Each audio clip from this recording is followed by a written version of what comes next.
Here we are now at topic D, where we're going to explore fraction expressions and problem solving in the same way that we did earlier on the year with whole numbers. We're going to have kids write expressions using math language and English language and be able to translate between them. Such as this: the product of 2 and 4 divided by 3 in regular writing, we want them to translate that into math language. Product of 2 and 4 means 2 times 4. We want that in parentheses, and then we want to divide that by 3. Just like that. And then we want them to be able to tell the difference and see whether expressions are the same or different, whether they're written in words or whether they're written in math language. So we want them to look at these two and say, are they the same thing? And they are not the same thing. This one says 2 divided by 3, which would be 2/3, and then multiply by 4. Using our order of operations that we learned earlier in the year, we go straight across, and that's what that says. This says multiply the 3 times 4 first. 12 divided by, wrong direction. 12, and then we do 2 divided by 12. And that's very different from 2/3 times 4. Those are completely different answers, even though they have the same digits in the same order. Those parentheses make a difference. Then we look at these two. This one says 4/3 doubled, or 4/3 times 2. This one says 4 divided by 3, which we now know to be able to write into a fraction from our last topic. 4 divided by 3 times 2. And of course we can switch those around because of the commutative property to put the 2 at the back. Those are the same. 4/3 doubled is the same as this. Written a different way, but they mean exactly the same amount. So we want them to be able to check those things. Then we're going to give them problems to compare, such as these. 4 times 8/3.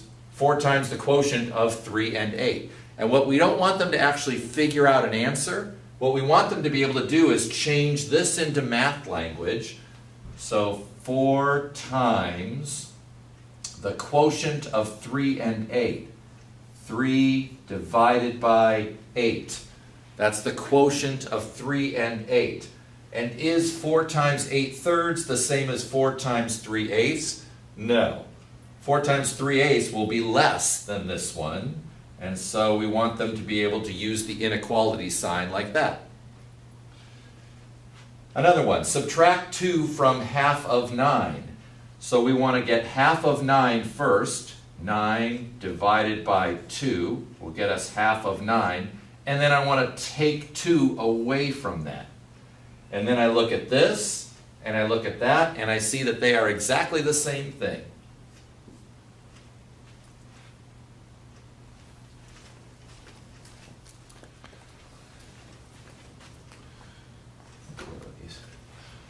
The next part of this topic will move straight into problem solving.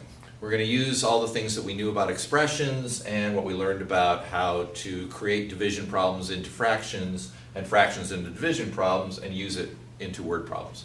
So Mr. Kana makes 5 dozen cookies. 1/9 of his 27 students are absent the day he made the cookies. If he shares the cookies with the students who are left, how many will they each get? So what you're noticing already is there's going to be many steps to this, and we really want to help kids to break it down into parts and try to solve each part as they go, rather than tackle the whole thing at once. It often makes them nervous to tackle the whole thing, but if you give them little parts, they feel more confident about what they're doing. So, Mr. Kana makes 5 dozen cookies. Let's figure out what that is first. Let's figure out how many cookies that is. A dozen is 12 cookies. So we figure out what 5 times 12 is, and we know that he made 60 cookies. What a nice man. Next, 1/9 of his 27 students are absent the day he made the cookies. Let's figure that out. Let's make a tape diagram of this to figure that out. This is all of his students. And 1/9 of them, so I know I got to split this up into ninths. Let's see if I can do that equally. 4, 8, 9, not bad. And then I'm going to take 1/9 of them. These are the ones that are absent that day. Now, there's 27 students and there's 9 parts. That's going to be 27 divided by 9, which means each one of these is going to be 3.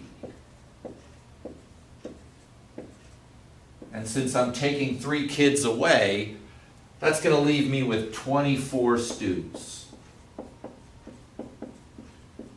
Now I know how many kids are in the class, and I know how many cookies Mr. Khanna has. Now let's tackle the rest. If he shares the cookies with the students who are left, our 24 kids, how many are they each going to get? Well, there's 60 cookies divided by 24 students. Here's where we're using that language to make us a nice fraction. And of course, I've got to simplify that fraction. And when I do, I'm going to divide 24 into 60. And I can use my standard algorithm to do that. 60 divided by 24. And 24 goes into 60 2 times, which is 48. That leaves me 12. And of course, I take the leftover and put it over the divisor. 12 24ths. And 12 24ths, I know from my knowledge of fractions that 12 is half of 24, so that must be 1/2. And that gives me an answer of 2 1/2 cookies per student.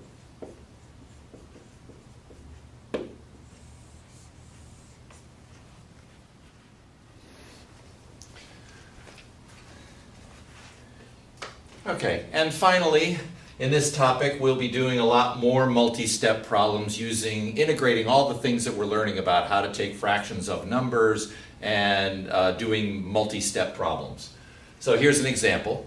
A baseball team played 32 games and lost 8.